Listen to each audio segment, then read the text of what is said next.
আমরা জানি যে মাযহাব এটা হচ্ছে আরবি শব্দ। এই মাযহাব শব্দের অর্থ হচ্ছে পথ বা মত কিংবা অভিমত। অর্থাৎ ইমামদের গবেষণালব্ধ যে মতামত বা অভিমত, এটাকে আরবিতে মাযহাব বলা হয়। ইংরেজিতে যেটাকে বলে স্কুল অফ থট। সংক্ষেপে বলা যায় যে যে পথের গন্তব্য কোরআন এবং সুন্নাহ, সেটাই হচ্ছে মাযহাব।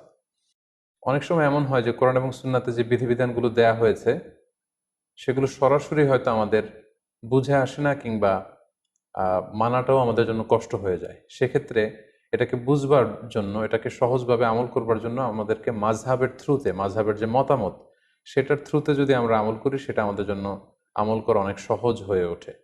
তাহলে আমরা বলতে পারি যে মাযহাব কোরআন সুন্নাহ বিরোধী কিছু নয়, বরং কোরআন এবং সুন্নায় যে বিধানগুলো রয়েছে এগুলোকে একটা ইন অর্ডারে, একটা সুবিন্যস্ত ধারাতে নিয়ে আসার চেষ্টা করা হয়েছে এই মাযহাবে। বেসিক্যালি কোরআন ও হাদিসের সবচেয়ে বিশুদ্ধ ব্যাখ্যাই হচ্ছে মাযহাবের ইমামদের সংকলিত ফিকহে ইসলামী, এবং এই ফিকহ শাস্ত্রের যে স্কুল অফ থট, এগুলোকেই বেসিক্যালি মাযহাব বলা হচ্ছে। প্রসিদ্ধ মাযহাব আমরা জানি যে চারটি: হানাফি, শাফিঈ, মালিকি এবং হাম্বলি। আমরা জানি যে কোরআন সুন্নাতে বিক্ষিপ্তভাবে অনেক কিছু উল্লেখ করা হয়েছে এবং মাযহাবে সেটাকে সুশৃঙ্খলভাবে আমাদের সামনে উপস্থাপন করা হয়েছে। যেমন ধরুন, নামাজে ফরজ কয়টি বা নামাজের ওয়াজিব কয়টি, এ ব্যাপারে কিন্তু আপনি পুরো কোরআন চষে বা হাদিস ঘেটে আপনি বের করতে পারবেন না যে এতটি, মোট এতটি সালাতের ফরজ, এতটি হচ্ছে সালাতের ওয়াজিব। এইভাবে কোরআন সুন্নায় কোথাও উল্লেখ করা নেই। বেসিকলি মাযহাবের ইমামগণ নিরলস প্রচেষ্টা করে, অনেক গবেষণা করে বেসিকলি এই প্রশ্নের উত্তরগুলো খোঁজার চেষ্টা করেছেন, এবং তারা হাজার হাজার মাসআলা ইস্তেমবাদ করেছেন, যেটা আমাদের ইসলামী বিধিবিধানকে বুঝা এবং সহজভাবে মানা, এটা আমাদের জন্য সহজ করে দিয়েছে। তাহলে আমরা এক কথায় বলতে পারি কোরআন সুন্নাহর সহজ এবং সার নির্যাসী হচ্ছে বেসিকলি মাযহাব। এবার আমরা জানার চেষ্টা করব মাযহাব একাধিক হওয়ার কারণ কি। যেহেতু শুরুতে আমরা বলেছি মাযহাব মানে মতামত বা অভিমত, সো প্রত্যেকের মতামত একরকম হবে এটা আসলে লজিক্যাল না, এটা যৌক্তিকও নয়। এক একজনের চিন্তা এক এক রকম, বুঝ একরকম, মতের ভিন্নতা বা বুঝের ভিন্নতা বা চিন্তার ভিন্নতা, it's very common and very human. এটা মানুষের মাঝে থাকবেই, এটাই মানুষের সহজাত। এ কারণেই একাধিক মতামত কোরআন সুন্নাহর বিষয়ে আমরা পাচ্ছি। পাশাপাশি রাসূল সাল্লাল্লাহু আলাইহি ওয়াসাল্লামের পক্ষ থেকেও একটি আমলের ব্যাপারে একাধিক, কোনো একটি বিষয় একাধিক আমলও প্রমাণিত হয়েছে, ফলে একাধিক মতামত এখানে গড়ে উঠেছে। যেমন ধরুন, সালাতে কখনো কখনো রাসূল সাল্লাল্লাহু আলাইহি ওয়াসাল্লাম বুকের উপরে তিনি হাত বেঁধেছেন, কখনো নিচে হাত বেঁধেছেন, কখনো নাভির সাথে মিলিয়ে হাত বেঁধেছেন, কখনো নাভি সংলগ্ন নিচে হাত বেঁধেছেন। তো কোনো কোনো সাহাবা ওনার রাসূল সাল্লাল্লাহু আলাইহি ওয়াসাল্লামের কাছ থেকে বুকের উপরে যে হাত বাঁধার হাদিসটি সেটি গ্রহণ করেছে। কোনো কোনো সাহাবারা নাভির উপরে যে হাত বেঁধেছে সেটা গ্রহণ করেছে। কোনো কোনো সাহাবারা নাভি সংলগ্ন নিচে যে হাদিসটি ওনার রাসূল সাল্লাল্লাহু আলাইহি ওয়াসাল্লামের কাছ থেকে দেখেছেন বা শুনেছেন সেটি গ্রহণ করেছেন। আবার কখনো কখনো আল্লাহ রাসূল সাল্লাল্লাহু আলাইহি ওয়াসাল্লাম টায়ার্ড হয়ে গেলে হাত বাঁধা থেকে হাত ছেড়ে দিতেন। অনেক সাহাবারা, বিশেষ করে মালিকি মাযহাবের অনেক অনুসারীরা এই মতামতটিকে গ্রহণ করেছেন। এভাবেই কিন্তু একটি প্রসঙ্গে বা একটি বিষয়ে রাসূল সাল্লাল্লাহু আলাইহি ওয়াসাল্লামের কাছ থেকে যখন একাধিক আমল প্রমাণিত হয়েছে, ফলে এই ক্ষেত্রে একাধিক মতামত বা ভিন্ন মত এখানে তৈরি হয়েছে। এই বিষয়টি যে শুধু মাযহাবের কারণে মাযহাবের ইমামরাই করেছেন এমনটি নয়, বরং রাসূল সাল্লাল্লাহু আলাইহি ওয়াসাল্লামের যুগেও সাহাবাদের মাঝে ফিকহি অনেক বিষয়ে মতভেদ কিন্তু আমরা দেখতে পাই, একটি বিষয়ে একাধিক মতামত দেখতে পাই। যেমন সালাতের শুরুতে কোনো কোনো সাহাবারা সূরা ফাতিহা শুরু করার আগে বিসমিল্লাহির রহমানির রহিম এটি আওয়াজ করে পড়ে তারপরে আলহামদুলিল্লাহি রাব্বিল আলামিন দিয়ে সালাত শুরু করতেন। আবার অনেক সাহাবারা সালাতের শুরুতে বিসমিল্লাহির রহমানির রহিম এটিকে আওয়াজ করে পড়তেন না, বরং আলহামদুলিল্লাহি রাব্বিল আলামিন এখান থেকে জাহারি কেরাতে আওয়াজ দিয়ে শুরু করতেন। তাহলে দেখুন, সাহাবাদের সময়েও কিন্তু একাধিক মতামত বা ভিন্ন মত পাওয়া গিয়েছে। সাহাবীদের সময়কালে যে কোনো বিষয়ে একাধিক মতামত পাওয়া যেত, এক্ষেত্রে আমরা সহিহ বুখারীর একটি বিখ্যাত হাদিস উল্লেখ করতে পারি, যেখানে আহজাবের যুদ্ধের প্রসঙ্গটা এসেছে। এবং আহজাবের যুদ্ধে যখন মুসলমানরা জয়লাভ করলো, আল্লাহ রাসূল সাল্লাল্লাহু আলাইহি ওয়াসাল্লাম আহজাবের ওই প্রান্ত থেকে বা খন্দকের প্রান্ত থেকে মদিনায় ফিরে আসার প্ল্যান করছিলেন। জিবরাইল আলাইহিস সালাম এসে বললেন, ইয়া রাসূলুল্লাহ, আপনারা তলোয়ার নামিয়ে ফেলেছেন, আমরা তো নামাইনি। আল্লাহ তাআলা আদেশ দিয়েছেন যে বনু কুরাইজাতে অভিযান পরিচালনা করতে হবে, আপনি মদিনাতে যাবেন না, বরং বনু কুরাইজার দিকে যান। একথা শুনে আল্লাহ রাসূল সাল্লাল্লাহু আলাইহি সাল্লাম সাহাবাদেরকে বললেন, তোমরা সবাই ডিরেক্টলি এখান থেকে বনু কুরাইজার দিকে চলে যাবে। ভাষ্যটি ছিল এমন, লা ইউসাল্লিয়ান্না আহাদুন আল আসরা ইল্লা ফি বানি কুরাইজা, মানে তোমরা কেউই কিন্তু পথিমধ্যে আসর পড়বে না, বরং বনি কুরাইজায় পৌঁছে তারপরে আসরের সালাত পড়বে। আল্লাহ রাসূল সাল্লাল্লাহু আলাইহি ওয়াসাল্লামের কমান্ডের সাথে সাথে সবাই, বনু কুরাইজা হচ্ছে মদিনা থেকে বেশ দূরে, ইহুদিদের একটা দুর্গ ছিল, সেখানে ইহুদি কমিউনিটি সেখানে থাকতো। রাসূল সাল্লাল্লাহু আলাইহি ওয়াসাল্লাম বললেন, আসরের নামাজ তোমরা বনু কুরাইজায় পৌঁছে তারপরে পড়বে। সাহাবারা চলতে আরম্ভ করলেন। পথিমধ্যে আসরের ওয়াক্ত হয়ে গেল। সাহাবাদের মধ্যে একদল ভাবলেন যে আসরের ওয়াক্ত যেহেতু হয়েছে, আমরা এখানেই পড়ে ফেলবো। ওনারা বললেন যে রাসূল সাল্লাল্লাহু আলাইহি ওয়াসাল্লাম এই কথাটি দিয়ে বোঝাতে চেয়েছেন যে তোমরা এমনভাবে দ্রুত যাবে যাতে বনু কুরাইজায় যে আসরের সময় হয়, ফলে ওখানে আসর পড়বে। কিন্তু যেহেতু আমাদের লেট হয়ে গিয়েছে, ফলে আমরা আসরের সময় হওয়ার সাথে সাথে পথিমধ্যেই পড়ে ফেলবো। ওনারা এই চিন্তা থেকে মাঝপথে আসর পড়ে ফেললেন। আর কিছু কিছু সাহাবারা বললেন, না, রাসূল সাল্লাল্লাহু আলাইহি ওয়াসাল্লাম যে কমান্ড আমাদেরকে করেছেন সেটা হচ্ছে বনু কুরাইজায় না পৌঁছে আসরের সালাত পড়া যাবে না, এটা যত দেরি হোক, যদি আসরের নামাজ কাজাও হয়ে যায়, ফাউতো হয়ে যায়, আমরা প্রতিমধ্যে পড়তে পারবো না, কারণ রাসূল সাল্লাল্লাহু আলাইহি ওয়াসাল্লাম বনু কুরাইজায় পৌঁছার পরে, ওখানে অ্যারাইভ করার পরে আমাদেরকে সালাত পড়তে বলেছেন। ওনারা বাকিদের সাথে মাঝপথে সালাত না পড়ে বনু কুরাইজায় চলে গেলেন এবং তারা বনু কুরাইজাতে পৌঁছে তারপরে সালাত পড়লেন। তাহলে দেখেন, আল্লাহ রাসূল সাল্লাল্লাহু আলাইহি ওয়াসাল্লামের এক নির্দেশনা, একটি কমান্ড থেকে সাহাবাদের মধ্যে এক গ্রুপ একভাবে বিষয়টি বুঝলো, আরেক গ্রুপ ঠিক তার উল্টোটি 180 ডিগ্রি অ্যাঙ্গেল বিপরীতে যেয়ে তারা বুঝলো। এবং পরবর্তীতে আল্লাহ রাসূল সাল্লাল্লাহু আলাইহি ওয়াসাল্লাম যখন বনু কুরাইজায় উপস্থিত হলেন, ওনার কাছে বিষয়টি পেশ করা হলো যে আপনার এই কমান্ড শুনে, নির্দেশনা শুনে কিছু সাহাবা পথিমধ্যে নামাজ পড়েছে, কিছু সাহাবা বনু কুরাইজায় এসে পড়েছে। রাসূল সাল্লাল্লাহু আলাইহি ওয়াসাল্লাম কাউকে কিছু বললেন না। রাসূল সাল্লাল্লাহু আলাইহি ওয়াসাল্লাম বললেন, ইটস ওকে, ঠিক আছে, সমস্যা নেই।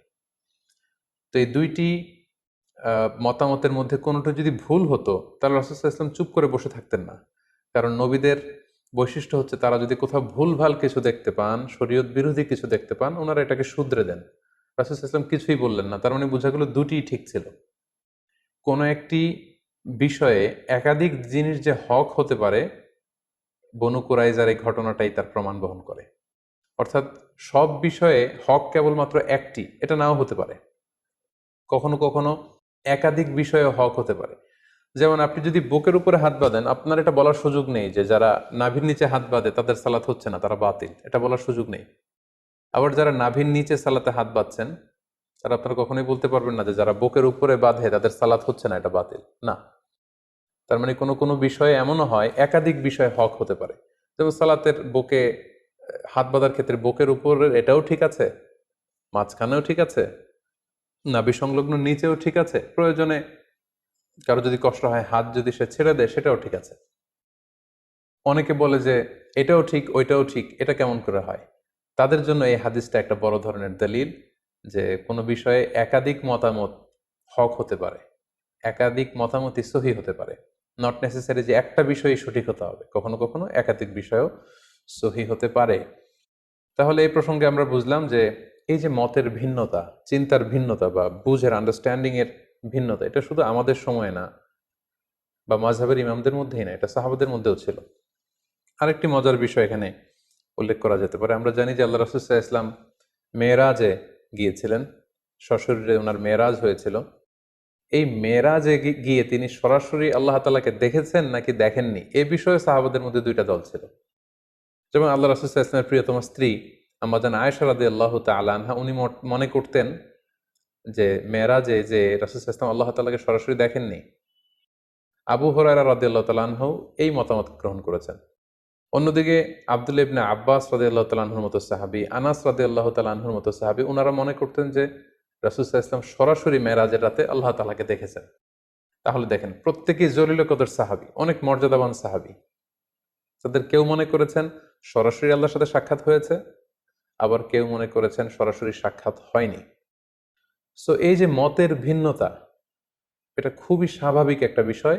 এবং আল্লাহ রাসূল সাল্লাল্লাহু আলাইহি ওয়াসাল্লামের সময় যে সাহাবারা ছিল, ওনাদের মধ্যেও বিভিন্ন মাসআলাতে, ফিকহি মাসআলাতে মতামতের ভিন্নতা ছিল। সবাই যে এক মতের উপর ঐক্যবদ্ধ ছিলেন ব্যাপারটি এমন নয়। ফলে যে সাহাবী যে আমলের ক্ষেত্রে রাসূল সাল্লাল্লাহু আলাইহি ওয়াসাল্লামের কাছ থেকে যেই পদ্ধতিতে শিখেছেন তিনি সেটা প্র্যাকটিস করেছেন, ওনার ছাত্ররা তাবিঈরা সেটা প্র্যাকটিস করেছেন, তৎপরবর্তীতে তাবিঈরা সেটা প্র্যাকটিস করেছেন। এভাবে বিভিন্ন ধরনের প্র্যাকটিসের কারণে রাসূল সাল্লাল্লাহু আলাইহি ওয়াসাল্লামের কাছ থেকে একাধিক আমল নানাভাবে প্রমাণিত হওয়ার কারণে মতামতের ভিন্নতা পাওয়া গিয়েছে, ফলে মাযহাব একাধিক হয়েছে। এখানে অনেকে প্রশ্ন করতে পারেন যে তাহলে মাযহাব ৩টি হয়নি কেন বা ৫টি হয়নি কেন, মাযহাব ৪টিতে সীমাবদ্ধ থাকলো কেন? এর উত্তর আমরা বলতে চাই যে ৪ মাযহাবের যে ৪ জন ইমাম, ওনাদের যে উসুল বা কওয়ায়েদ, ওনাদের যে মাযহাবের রুলস অ্যান্ড রেগুলেশন, এগুলো যতটা সুবিন্যস্তভাবে গ্রন্থাকারে সংরক্ষিত হয়েছে, অন্যান্য কোনো ইমামের মতামতগুলো এরকম সুবিন্যস্তভাবে গ্রন্থাকারে সংরক্ষিত হয়নি। ওনারা ছাড়াও আরও অনেক বড় বড় ইমাম ছিলেন, ওনাদেরও মাযহাব ছিল, কিন্তু ওই সমস্ত ইমামদের অনুসারী গড়ে ওঠেনি, ফলোয়ার গড়ে ওঠেনি, যেমনটি ৪ মাযহাবের ৪ জন বড় ইমামের ক্ষেত্রে গড়ে উঠেছে। ফলে ওনাদের এই ৪ জনের মাযহাব গোটা বিশ্বব্যাপী সমাদৃত হয়েছে, বাকি ইমামদের যে মাযহাব সেগুলো পৃথিবীতে আর টিকে থাকেনি। এজন্যই একাধিক মাযহাব পৃথিবীতে প্রচলিত হয়েছে এবং সেটি ৪টি মাযহাবে সীমাবদ্ধ রয়েছে।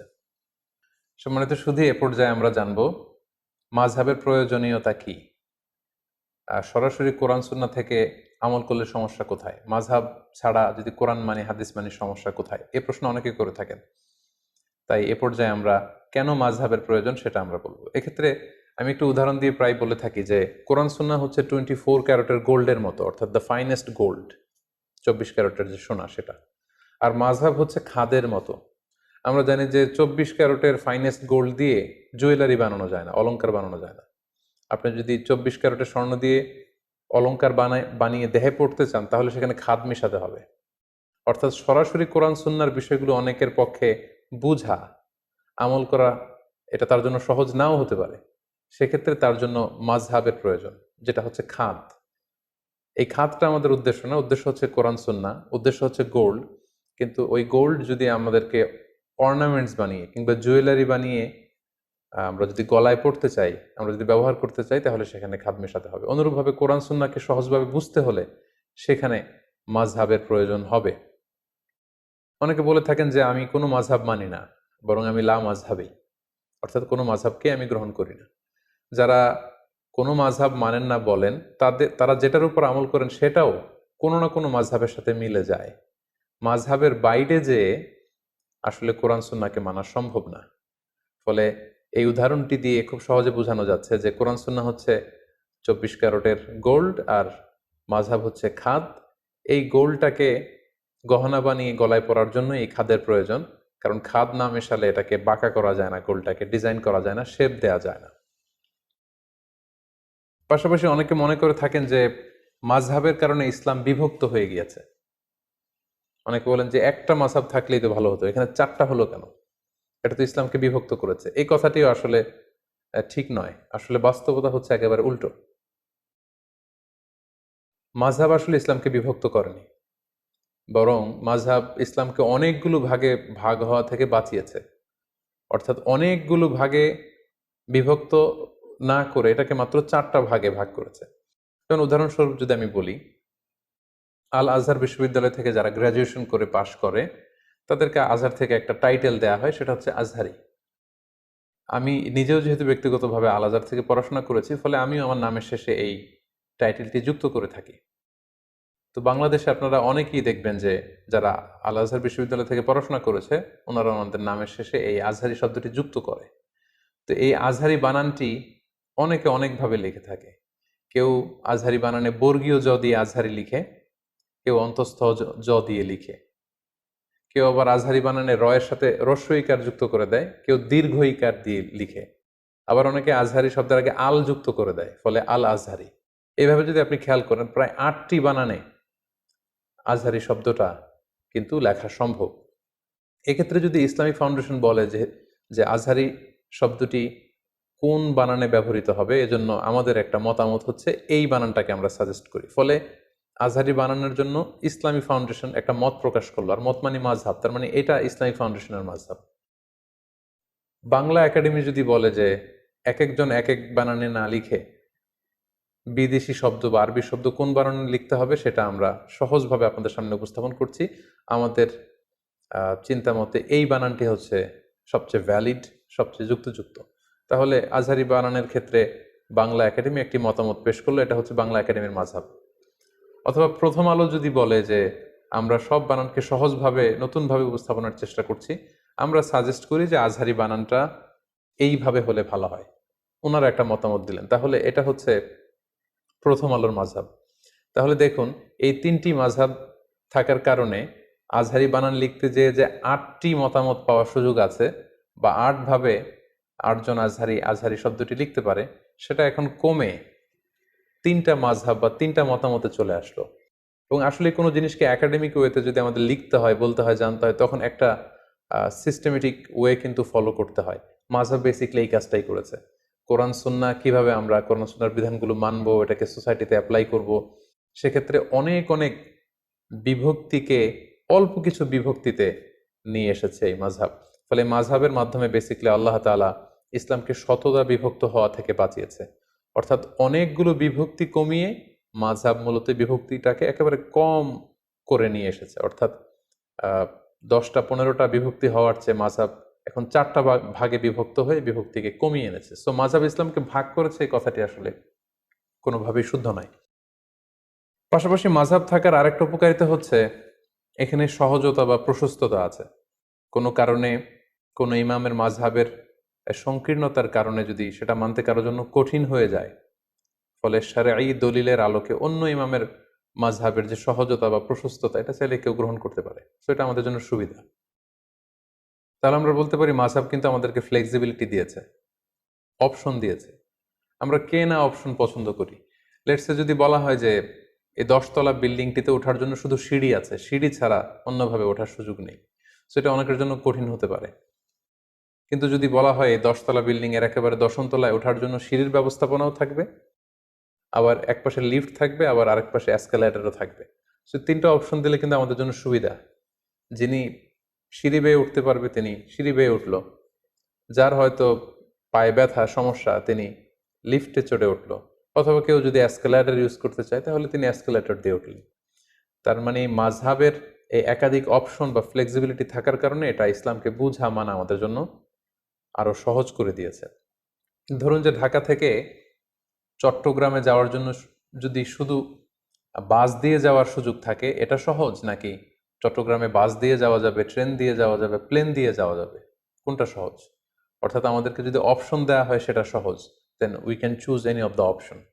যার তাড়াতাড়ি ঢাকা থেকে চট্টগ্রাম পৌঁছতে হবে তিনি প্লেন দিয়ে যেতে পারেন, যিনি ট্রেনে চড়তে পছন্দ করেন তিনি ট্রেন দিয়ে যেতে পারেন, আবার যিনি বাসে ভ্রমণকে প্রেফার করেন তিনি কিন্তু চাইলে বাসে যেতে পারেন। তাহলে এক্ষেত্রে আমরা বুঝলাম মাযহাবের একাধিক মতামত থাকার কারণে ইসলামটাকে পালন করা আমাদের জন্য সহজ হয়েছে। উই গট সাম অপশনস, এবং এটা অনেকটা ফ্লেক্সিবিলিটি দিয়েছে আমাদেরকে। পাশাপাশি এই মাযহাবের মাধ্যমে আল্লাহ রাসূল সাল্লাল্লাহু আলাইহি ওয়াসাল্লামের পক্ষ থেকে প্রমাণিত যতগুলো আমল পাওয়া যায় সবগুলোই কিন্তু ঘুরে ফিরে পালিত হচ্ছে। মাযহাব যদি একটি হতো তাহলে রাসূল সাল্লাল্লাহু আলাইহি ওয়াসাল্লামের এই সব ধরনের আমল এগুলো কিন্তু পালন করার সুযোগ হতো না।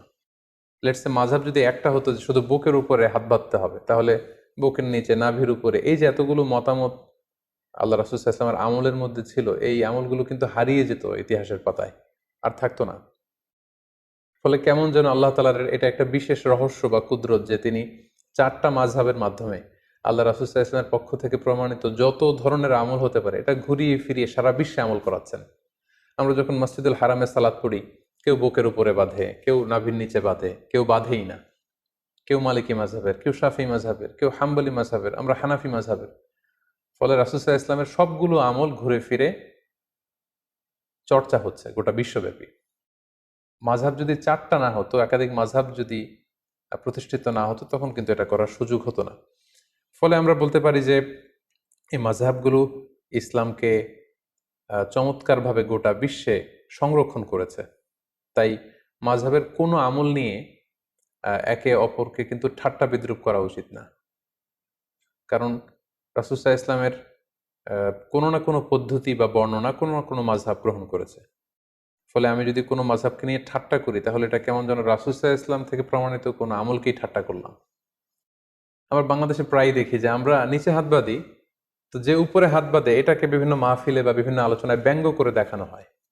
আমরা হানাফি মাযহাবে রুকুতে ওঠার সময়, সেজদা যাওয়ার সময় এরকম হাত ওঠানো, যেটাকে রফউল ইয়াদাইন বলে, এটা আমরা করি না।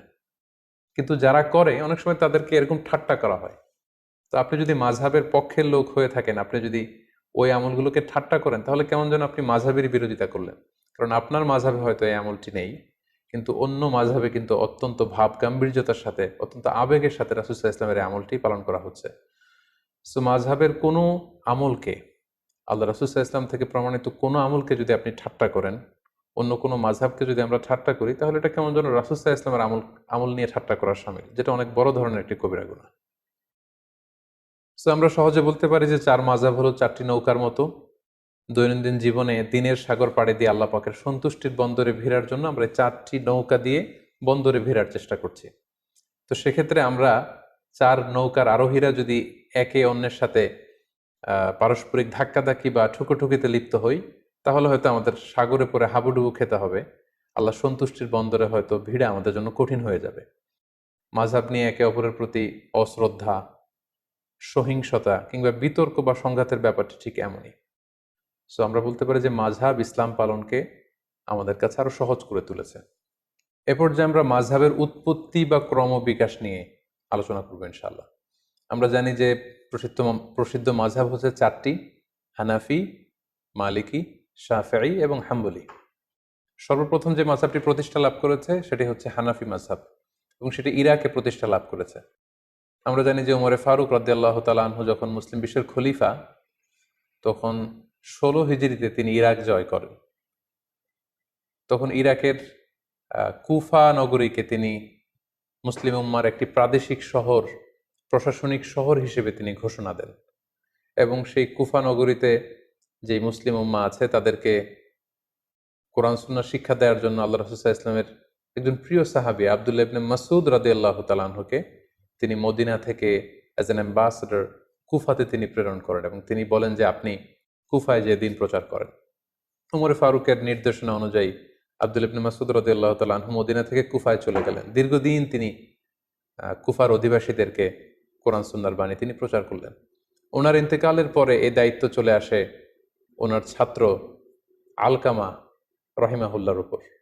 তিনি তখন কুফাতে কোরআন সুন্নাহর তালিম, তাদরিস, টিচিং এই কাজটা করতেন। আলকামা আলাইহি রাহমা ওনার মৃত্যুর পরে ওনার ছাত্র ইব্রাহিম নাখাই, ওনারা সবাই তাবিঈ ছিলেন, উনি এই এই গুরুদায়িত্ব নিজের কাঁধে তুলে নেন, এবং তিনি কুফাতে কোরআন সুন্নাহর এই তালিম, তালকিন এবং তাদরিসের কাজ তিনি করতে আরম্ভ করেন। ইব্রাহিম নাখাইয়ের ইন্তেকালের পরে ওনার ছাত্র হাম্মাদ ইবনে আবি সুলাইমান, উনি সেখানে তাদরিস, টিচিং এবং কোরআন সুন্নাহর দাওয়াতের কাজ করতেন। হাম্মাদ ইবনে আবি সুলাইমান 120 হিজরিতে ইন্তেকাল করেন, এবং ওনার ইন্তেকালের পরে ওনার সবচাইতে যোগ্য ছাত্র ইমাম আবু হানিফা আলাইহি রাহমা 120 হিজরিতে কুফা নগরীতে ইসলাম প্রচারের দায়িত্ব ইমাম আবু হানিফার কাঁধে চলে আসে। উনি অত্যন্ত মেধাবী একজন মানুষ ছিলেন।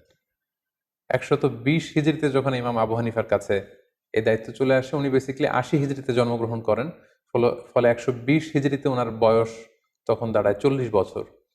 অর্থাৎ 40 বছর বয়সে তিনি কুফা নগরীর ইসলাম প্রচারের যে গুরু দায়ভার, এটা তিনি নিজের কাঁধে তুলে নেন, এবং তিনি দায়িত্ব পেয়ে কিছু যুগান্তকারী সিদ্ধান্ত তখন তিনি নিয়েছিলেন। এবং আপনারা জানেন তখন ইসলাম খুব বেশি স্প্রেড হচ্ছিল, দলে দলে মুসলমানরা, লোকজন কালিমা পড়ে মুসলমান হচ্ছিল, এবং নতুন নতুন অনেক ইস্যু, নতুন নতুন অনেক কন্টেম্পোরারি মাসআলা তখন আসছিল, যেটি আগে ছিল না। তখন ইমাম আল আযম আবু হানিফা রাহিমাহুল্লাহ ওনার মেধাবী ছাত্রদেরকে নিয়ে 40 জনের একটা প্যানেল করেন, একটা ফিক একাডেমি করেন, এবং যত নতুন মাসালা আসতো উনি ছাত্রদের মাঝে মাসালাটাকে ছেড়ে দিতেন। ছাত্ররা অনেক ধরনের ডিসকাশন করে, আর্গুমেন্ট দিয়ে একটা পর্যায়ে যখন এটার উত্তরে পৌঁছতেন, তখন এই উত্তরটা ইমামে আজম আবু হানিফার কাছে দেয়া হতো। পরে ফাইনালি সবার কথা শুনে উনি ওইটার উপর জাজমেন্ট দিতেন, লিগ্যাল অপিনিয়ন দিতেন, সলিউশন দিতেন। এবং উনি কিভাবে সলিউশন দিচ্ছেন, কিভাবে কোরআন সুন্নাহ থেকে মাসআলাগুলো ইস্তেমবাদ করছেন, এগুলো ওনার ছাত্র মোহাম্মদ ইবনুল হাসান আশ-শাইবানি, আবু ইউসুফ রাহিমাহুল্লাহ, ইমাম জুফার, ওনারা এগুলো লিপিবদ্ধ করতে আরম্ভ করলেন। কোন রুলস অ্যান্ড রেগুলেশন, কোন উসুল, কোন মেথড এবং কাওয়ায়েদের ভিত্তিতে উনি কোরআন সুন্নাহ থেকে এই মাসালাগুলো ইস্তেমবাদ করেন। এগুলো যখন লিপিবদ্ধ করা হলো, তখন ওনার এই প্রক্রিয়া, কোরআন সুন্নাহ থেকে মাসালা ইস্তেমবাদ করার প্রক্রিয়ায় বিধিবিধানগুলো মানুষের মাঝে খুব বেশি সমাদৃত হতে শুরু করলো। এবং এই কর্মযজ্ঞের মধ্য দিয়ে বেসিকলি উনি হানাফি মাযহাবের প্রতিষ্ঠা করেন। ঠিক একই সময়ে ওই সময়ে মদিনাতে আরেকটি মাযহাবের প্রতিষ্ঠা ঘটে, যেটি ইমাম মালিক রাহিমাহুল্লাহর নেতৃত্বে গঠিত হয়। তাহলে আমরা বলতে পারি যে ইমাম আবু হানিফা এবং ইমাম মালিক ওনারা সমসাময়িক সময়ের ছিলেন। 93 হিজরিতে ইমাম মালিক রাহিমাহুল্লাহ জন্মগ্রহণ করেন। ফলে মদিনা কেন্দ্রিক উনি আব্দুল্লাহ ইবনে আব্বাস, আম্মা জান আয়েশা রাদিয়াল্লাহু তাআলা আনহু, আব্দুল্লাহ ইবনে উমর, ওনারা যেই ইলম বা ফিক প্রচার করেছেন সেটা সাঈদ ইবনে মুসাইয়েবের থ্রুতে, নাফে মাওলা ইবনে উমর ওনার থ্রুতে ইমাম মালিক সেগুলো কালেক্ট করেন এবং তিনি একটি সহিহ হাদিসের গ্রন্থ লিখেন মদিনাতে, যেটাকে মুয়াত্তা মালিক বলে পরিচিত। আমরা জানি যে বর্তমানে কালামে পাকের পরে অর্থাৎ কোরআনুল কারিমের পরে সবচেয়ে সহিহ গ্রন্থ বলা হয় সহিহ বুখারীকে, অর্থাৎ বুখারী শরীফকে। কিন্তু ইমাম বুখারী লেখার আগে যেই গ্রন্থটাকে কোরআনের পরে সবচেয়ে বেশি সহিহ হিসেবে ধরা হতো সেটা হচ্ছে ইমাম মালিকের লেখা মুয়াত্তা ইবনে মালিককে। উনি মসজিদে নববীতে বসে সেখানে দার্স দিতেন।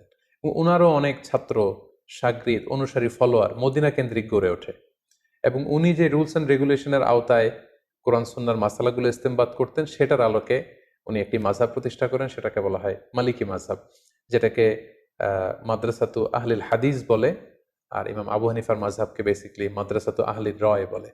তাহলে সংক্ষেপে যদি আমরা এভাবে বলি যে ইমাম আবু হানিফা এবং ইমাম মালিক ওনারা সমসাময়িক ছিলেন।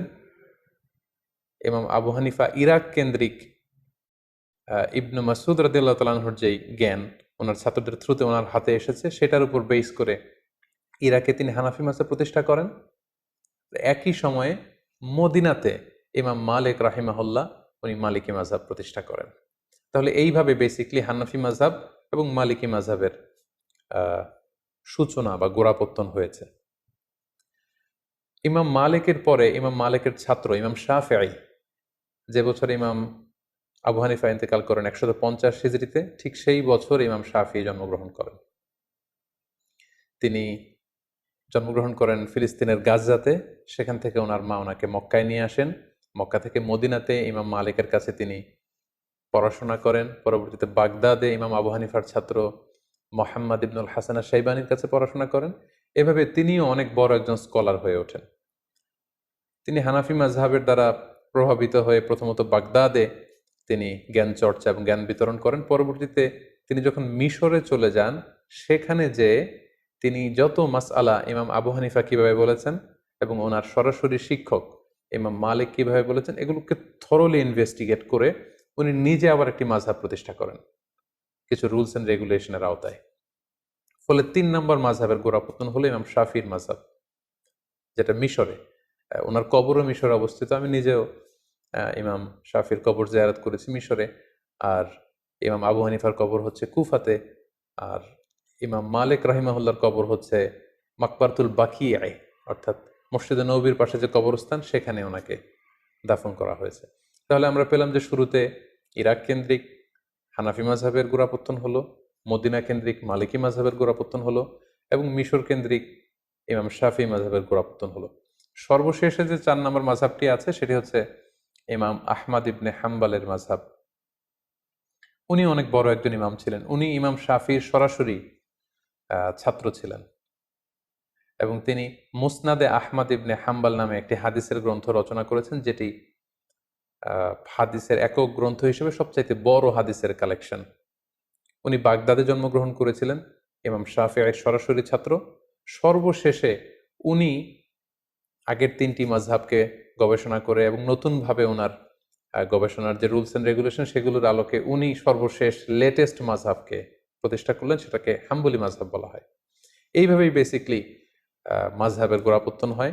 প্রথমে ইমাম আবু হানিফা হচ্ছেন এটার পাইওনিয়ার, তারপর ইমাম মালিকের নেতৃত্বে মালিকি মাযহাব, ইমাম শাফিঈর নেতৃত্বে শাফি মাযহাব এবং সর্বশেষে ইমাম আহমদ ইবনে হাম্বলের নেতৃত্বে হাম্বলি মাযহাবের গোড়াপত্তন হয়। এভাবেই চারটি মাযহাব গোটা বিশ্বে প্রসিদ্ধি লাভ করে এবং তালাক্কাতিল উম্মাহ হাযিহিল মাযাহিব আল আরবাআতা বিল কবুল ফি মাশারিকিল আরদি ওয়া মাগারিবিহা। গোটা বিশ্বের মুসলমানরা এই চারটি মাযহাবকে অত্যন্ত আন্তরিকতার সাথে গ্রহণ করে, কারণ গোটা বিশ্বের স্কলাররা ওনারা দেখেছেন যে এই চার মাযহাবের চারজন যে ইমাম ওনারা ছিলেন অত্যন্ত মুখলিস লোক, এখলাসের মানদণ্ডে ওনারা উত্তীর্ণ ছিলেন, ইলমি যোগ্যতা ছিল অনেক বেশি পরিশ্রম করে ওনারা এমনভাবে কোরআন সুন্নাহ থেকে এই মাসআলাগুলো, লিগ্যাল অপিনিয়নগুলো বের করেছে যেটা আমাদের জন্য অনেক বড় একটা নেয়ামত। এবং ওনাদের এই কাজের মধ্য দিয়ে গোটা বিশ্বের মুসলিম উম্মার হৃদয়ে মণিকোঠায় ওনারা স্থান করে নিয়েছে। ফলে গোটা বিশ্বের আপনি মুসলিম রাষ্ট্রগুলোর দিকে যদি খেয়াল করেন তাহলে দেখবেন যে সবাই এই চারটি মাযহাবের কোনো না কোনো একটি মাযহাবকে ওনারা গ্রহণ করেছেন। আমাদের বাংলাদেশে হানাফি মাযহাবের প্রচলন, বাংলাদেশ, ভারত, পাকিস্তান, আফগানিস্তান, তুরস্ক, তারপর চীনের যে অংশে মুসলমানরা থাকে এবং রাশিয়ার যে অংশগুলো ভাগ হয়ে আলাদা আলাদা দেশ হয়েছে, যেমন তুর্কমেনিস্তান, তাজিকিস্তান, কিরগিজস্তান, এই সবগুলো দেশ এবং ইউরোপের কিছু দেশে হানাফি মাযহাব প্রসিদ্ধি লাভ করেছে। গোটা বিশ্বে যত মুসলমান আছে তাদের 1/3 হচ্ছে হানাফি মাযহাবের ফলোয়ার। এর অন্যতম কারণ হচ্ছে সর্বশেষ যে আমাদের আল খিলাফা আল ইসলামিয়া বা ইসলামী খেলাফত ছিল, সেটা ছিল উসমানী খেলাফত, এবং ওনারা ওনাদের উসমানী খেলাফত প্রায় 600 বছর ব্যাপী শাসন করেছেন এবং ওনারা হানাফি মাযহাবের উপর প্রতিষ্ঠা ছিলেন। ফলে ওনাদের প্যাট্রনে এই হানাফি মাযহাবের প্রচার প্রসার গোটা বিশ্বব্যাপী এত বেড়েছে। আমরা যদি পরবর্তীতে মালিকি মাযহাবের দিকে খেয়াল করি, নর্থ আফ্রিকান যে কান্ট্রিগুলো আছে সেখানে মালিকি মাযহাব প্রসিদ্ধি লাভ করেছে। কুয়েতে, বাহরাইনে, দুবাইতে এবং সৌদি আরবের কিছু অঞ্চলে মালিকি মাযহাবের অনুসারী করে উঠেছে। শাফি মাযহাবের কথা যদি আমরা বলি, মিশরে সেটা আমরা দেখি যে মিশরে শাফি মাযহাবকে ফলো করা হয়। মালয়েশিয়াতে, ইন্দোনেশিয়াতে, শ্রীলঙ্কাতে, ইথিওপিয়া, সোমালিয়া এবং ইয়ামানে এই শাফি মাযহাবের অনুসারীদেরকে আমরা পাবো। সবশেষে যদি হাম্বলি মাযহাবের কথা বলি তাহলে আমরা দেখব যে সৌদি আরবের অধিকাংশ মানুষ হাম্বলি মাযহাবের অনুসারী, কাতারের লোকেরা হাম্বলি মাযহাবকে অনুসরণ করে, দুবাইয়ের কিছু স্টেটে। এইভাবে গোটা বিশ্বের মুসলমানেরা এই চারটি মাযহাবকে গ্রহণ করেছে।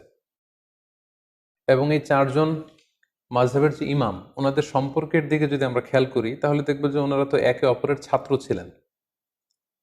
ইমাম মালিক আলাইহি রাহমা, ওনার সরাসরি ছাত্র ছিলেন ইমাম শাফিঈ।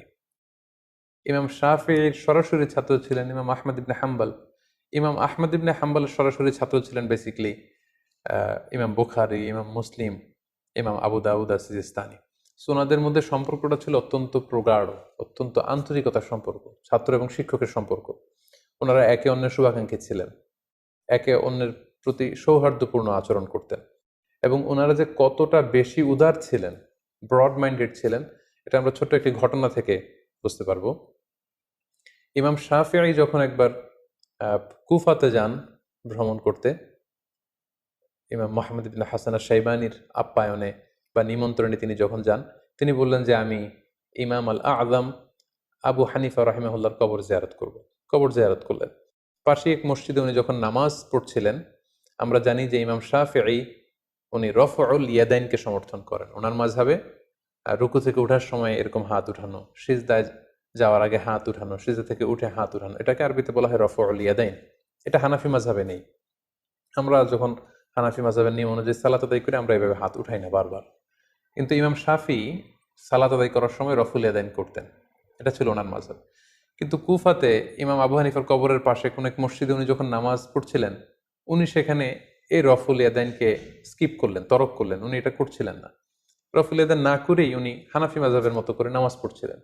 সবাই তো অবাক, এত বড় ইমাম, ইমাম শাফিঈ, যার ব্যক্তিগত অভিমত হচ্ছে সালাতে এরকম রফুল ইয়াদাইন করতে হবে, এটা সুন্নাহ, কিন্তু উনি এটা না করে কেন আজকে এভাবে নামাজ পড়ছেন?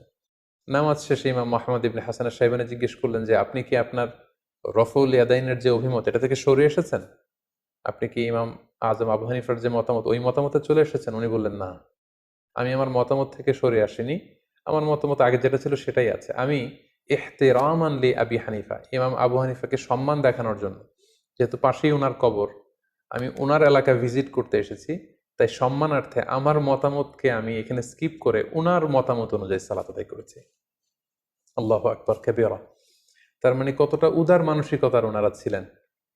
মাযহাবের ইমামগণ এক একজন কত ব্রড মাইন্ডেড পার্সোনালিটি ছিলেন, কিন্তু আমরা ওনার অনুসারীরা সামান্য ছোট ছোট বিষয় নিয়ে, যেগুলো দিনের মৌলিক বিষয়, তো মাযহাবের মধ্যে কোনো পার্থক্য নেই, ফুরুআত যেগুলো অমৌলিক ছোটখাটো বিষয়ের পার্থক্য নিয়ে আমরা একে অপরকে বাতিল বলে ঘোষণা দিয়ে দিই, কাফির বলে ঘোষণা দিয়ে দিই, ইসলাম থেকে খারিজ করে দিই, যেটি মোটেও কাম্য নয়। সম্মানিত শুধু এ পর্যায়ে আমরা আমাদের আলোচনার একেবারে শেষ পর্যায়ে চলে এসেছি। এ পর্যায়ে আমরা মাযহাব নিয়ে আমাদের সমাজে যে প্রচলিত বাড়াবাড়ি, এগুলো নিয়ে কিছু কথা বলবো। আহলে সুন্নাতুল জামায়াতের আকীদা হচ্ছে নবীরা হচ্ছে মাসুম, ওনারা কোনো ভুল করেননি, কোনো পাপ করেননি।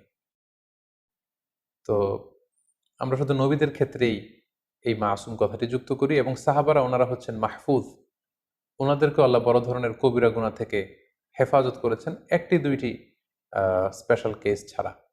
আর মাযহাবের যে চারজন ইমাম আছে ওনাদেরকে আমরা মাসুম মনে করি না, ওনারা ভুল থেকে মাসুম নন, নিষ্পাপ নন। ওনাদের গবেষণা করতে যে ভুল হয়ে যেতে পারে, তবে আমরা ওনাদের এই গবেষণাকে এপ্রিসিয়েট করি। নাহনু নুহিব্বুহুম ওয়া নাহতারিমুহুম ওয়া লা নুকদ্দিসুহুম, আমরা ওনাদেরকে ভালোবাসি, ওনাদেরকে রেসপেক্ট করি, হৃদয়ের গহীন থেকে তাদের জন্য আমাদের ভালোবাসা আছে। ওনারা মুসলিম উম্মার জন্য আল্লাহ তাআলার পক্ষ থেকে অনেক বড় নেয়ামত। কিন্তু আমরা মাযহাবকে দ্বীন মনে করব না। ওয়ালা নাজআলু মাযহাবাহুম দীনান, ওনাদের যে মাযহাব মতামত এটাকে আমরা দ্বীন মনে করি না। বাল নাজআলু মাযহাবাহুম ওয়াসিলাতান লিফাহমিদ দ্বীন, আল্লাহর দ্বীনকে বুঝার জন্য এটাকে একটা মাধ্যম বা ওয়াসিলা আমরা মনে করি। চারজন মাযহাবের বড় বড় ইমাম, ওনারা মুজতাহিদ ছিলেন, মানে গবেষক ছিলেন। আর আল মুজতাহিদু ইউসিবু ওয়া ইউখতি, যারা ইজতিহাদ করেন ওনারা সঠিকও করেন এবং মাঝে মাঝে ভুলও করেন, যেহেতু ওনারা মানুষ ছিলেন, সো ওনারা ভুলের ঊর্ধ্বে ছিলেন না। আর মুস্তাহিদদের ক্ষেত্রে কথা হচ্ছে যে মুস্তাহিদরা যদি ভুল করে তাহলে ওনাদেরকে একটি সওয়াব দেওয়া হয়, রিওয়ার্ড দেওয়া হয়, প্রতিদান দেওয়া হয়। আর যদি শুদ্ধ করে তাহলে ডবল রিওয়ার্ড দেওয়া হয়, মানে ডবল প্রতিদান বা সওয়াব ওনারা পান। আর যদি ওনারা ভুল করে থাকেন তাহলে কোনো গুনাহ হয় না, বরং একটি সওয়াব ওনারা পান। সো মুস্তাহিদ হিসেবে ওনাদের ভুল থাকাটা এটা অসম্ভব কিছু নয়, বরং প্রতিটি মাযহাবেই এমন কিছু মতামত রয়েছে যেগুলোর ব্যাপারে প্রশ্ন তুলবার যথেষ্ট সুযোগ রয়েছে। কোনো মাযহাব বা কোনো মতামতই কিন্তু ভুলের ঊর্ধ্বে নয়। এবং এজন্য ইমাম শাফি বলতেন যে রই সওয়াবুন ইয়াহতামিলুল খাতা, আমার যেটা মতামত এটাকে আমি শুদ্ধ মনে করি, তবে এটা ভুলও হতে পারে। আবার ওয়া রয়ু গায়রি খাতাউন ইয়াহতামিলুস সওয়াব, অন্য ব্যক্তি এই ব্যাপারে যে মতামত দিয়েছে সেটাকে আমি ভুল মনে করি, আমি পার্সোনালি ভুল মনে করি, কিন্তু সেটাও শুদ্ধ হতে পারে।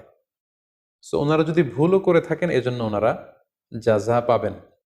তাই কোনো বিষয়ের দলিলের ভিত্তিতে যদি কোনো আলেম নিজ মাযহাবের সাথে ভিন্ন মত পোষণ করে, তখন তাকে আসলে বাতিল, গোমরা এগুলো বলা যাবে না, যেহেতু উনি দলিলের ভিত্তিতে অন্য একটা মতামত গ্রহণ করেছেন। যদিও আমরা হানাফি মাযহাবের, কিন্তু দলিলের ভিত্তিতে যদি আমরা কখনো পরিস্থিতির আলোকে অন্য কোনো মাযহাব বা মতামতকে গ্রহণ করে নেই, তাহলে কিন্তু আমাদের হানাফি মাযহাব কাটা যায় না। আপনি যদি খেয়াল করেন তাহলে দেখবেন যে হানাফি মাযহাবে আসরের ওয়াক্ত শুরু হয় অনেক দেরিতে, সেই হিসেবে শাফি মাযহাবে, হাম্বলি মাযহাবে অনেক আগে শুরু হয়ে যায়। হানাফি মাযহাবের নিয়ম হচ্ছে কোনো বস্তু মাটিতে গেড়ে দিলে দুপুরবেলা এটার মূল ছায়ার পরে যদি ডবল ছায়া পরিমাণ যখন দেখা যাবে তখন আসরের ওয়াক্ত শুরু হয়। অন্য মাযহাব অনুযায়ী মূল ছায়া ছাড়া একটা ছায়া যদি পাওয়া যায় আসরের ওয়াক্ত শুরু হয়। লেটস সে আমরা এভাবে বলতে পারি যে মাগরিবের 1 ঘন্টা আগে হানাফি মাযহাব অনুযায়ী আসরের ওয়াক্ত শুরু হয়, শাফি বা হাম্বলি মাযহাবে প্রায় 2 ঘন্টা আগে আসরের ওয়াক্ত শুরু হয়। ফলে আমরা যখন সৌদি আরবে যাই, হজ উমরা করতে যাই, তখন মসজিদুল হারামে বা মসজিদে নববীতে বা সৌদি আরবের যে কোনো মসজিদে আসরের আজান কিন্তু শাফি মাযহাবের ওয়াক্ত অনুযায়ী হয়। এবং শাফি মাযহাবের অভিমত অনুযায়ী যখন আসরের ওয়াক্ত হয়, আজান হওয়ার সাথে সাথে কিন্তু আমরা মসজিদে যে শাফি ওয়াক্তে আসরের সালাত পড়ি, আমরা কিন্তু হানাফি ওয়াক্তে আসরের সালাত পড়ি না। তাই বলে আমাদের ওই সালাত কাটা যাবে, ওই সালাত আদায় হবে না, এমনকি আমরা কখনো মনে করি আমরা হজের যে দীর্ঘ লম্বা সফর, তখন তো আমরা মসজিদে নববীতে বা মসজিদুল হারামে শাফি ওয়াক্তে আসরের নামাজ পড়ি। তার মানে এই শাফি ওয়াক্তে যে আসরের সালাত পড়ছি এর পেছনে শক্ত দলিল আছে, এবং দলিলের ভিত্তিতে আমাদের মাযহাবের বাইরে যে অন্য কোনো মাযহাবের কোনো অভিমত বা মতামত আমল করলে এতে আমাদের মাযহাব চলে যায় না, বরং এটা হচ্ছে ফ্লেক্সিবিলিটি। দলিলের ভিত্তিতে প্রয়োজনে কোনো আলেম নিজ মাযহাবের বাইরে যেও অন্য মাযহাবের উপর আমল করতে পারেন। আমরা এই লকডাউনের সময়কালে ঈদের সালাতের প্রসঙ্গটা এখানে উল্লেখ করা যেতে পারে। হানাফি মাযহাব অনুযায়ী জুমার নামাজ, ঈদের নামাজ ঘরে পড়া যায় না, কিন্তু অন্যান্য মাযহাবের মতামত অনুযায়ী গোটা বিশ্বব্যাপী ফতোয়া দেয়া হয়েছিল যে ঈদের সালাত চাইলে 2-4 জন মিলে ঘরে পড়া যাবে। এবং আমরা গোটা বিশ্বে হানাফি মাযহাবের যে সমস্ত অনুসারীরা ছড়িয়ে ছিটিয়ে আছে, আমরা অনেকেই ঘরে কিন্তু ঈদের সালাত আদায় করেছি অন্য মাযহাবের নিয়ম অনুযায়ী। ফলে আমাদের হানাফিয়াত কাটা গিয়েছে ব্যাপারটি কিন্তু এমন নয়, কারণ ওই আমলটির পক্ষে দলিল ছিল। আনাস রাদিয়াল্লাহু তাআলা আনহু একবার ঈদের সালাত মিস করেছেন, জামাত পাননি, বাড়িতে এসে ওনার ফ্যামিলির সবাইকে নিয়ে তিনি আবার ঘরে জামাত করলেন। এটাই ছিল দলিল, এবং এই দলিলের ভিত্তিতে কিন্তু আমরা অনেকেই ঈদের সালাত আদায় করেছি। তো এখানে প্রসঙ্গ হচ্ছে কোনো আমলের ব্যাপারে অন্য মাযহাবের যে মতামত দলিলের ভিত্তিতে, সেটাকে যদি কেউ গ্রহণ করে তাহলে সে বাতিল হয়ে যাবে, সে গোমরা হয়ে যাবে, বা তার হানাফিয়াত কাটা যাবে, মাযহাব, তিনি যে মাযহাব মানছেন সেটা কাটা যাবে। ব্যাপারটা কিন্তু এমন নয়। আমাদের বাংলাদেশে এই ব্যাপারটাকে খুব জটিল করে দেখা হয়। আমাদের বাংলাদেশের প্রেক্ষাপট হলো যে এখানে হানাফি মাযহাবের বিপরীতে যে কোনো প্রশ্নোত্তরে অংশগ্রহণ বা কোনো গবেষণার মোলাক্ষাস এগুলো শেয়ার করা যায় না। আসলে কিন্তু ব্যাপারটি এমন নয়। আমরা যদি আমানা এলমিয়ার কথা খেয়াল করি তাহলে দেখব যে ইমাম আবু হানিফা বিভিন্ন বিষয়ে যে সমস্ত মতামত ব্যক্ত করেছেন, অনেক সময় ওনার হাতে গড়া ছাত্র ইমাম আবু ইউসুফ, ইমাম মোহাম্মদ ইবনে হাসান আশ-শাইবানী, ওনারা ইমাম আবু হানিফার বিপরীত মত দিয়েছেন। এমন না যে আমার উস্তাদ যেটা বলেছে আমরাও সেই মতে দিব, না, ওনারাও গবেষণা করেছেন, ওনাদের ইন্টেলেক্ট, ওনাদের রেশনাল খাটিয়ে ওনারা যদি ভিন্ন মত পেয়েছেন তো সেখানে বিরোধিতা করেছেন। সো এই ক্ষেত্রে আমাদের হাম্বল সাজেশন হচ্ছে আমরা নিঃসন্দেহে মাযহাবকে গ্রহণ করব, ধারণ করব, এবং কোরআন সুন্নাহকে সহজভাবে বুঝার এবং মানার জন্য মাযহাব এটা আল্লাহর পক্ষ থেকে একটি রহমত। কিন্তু এই মাযহাব নিয়ে যেন আমরা কখনো বাড়াবাড়ি না করি, বরং কোরআন সুন্নাহকে সহজভাবে মানার ক্ষেত্রে এই মাযহাবকে যেন আমরা সহায়িকা হিসেবে গ্রহণ করতে পারি। আল্লাহ তাআলা আমাদের সবাইকে কথাগুলো বুঝার ও আমল করার তৌফিক দান করুক। হাযা মা ইনদি ওয়াল ইলমু ইনদাল্লাহ আলাইহি তাওয়াক্কালতু ওয়া ইলাইহি উনীব। ওয়াসসালামু আলাইকুম ওয়া রাহমাতুল্লাহি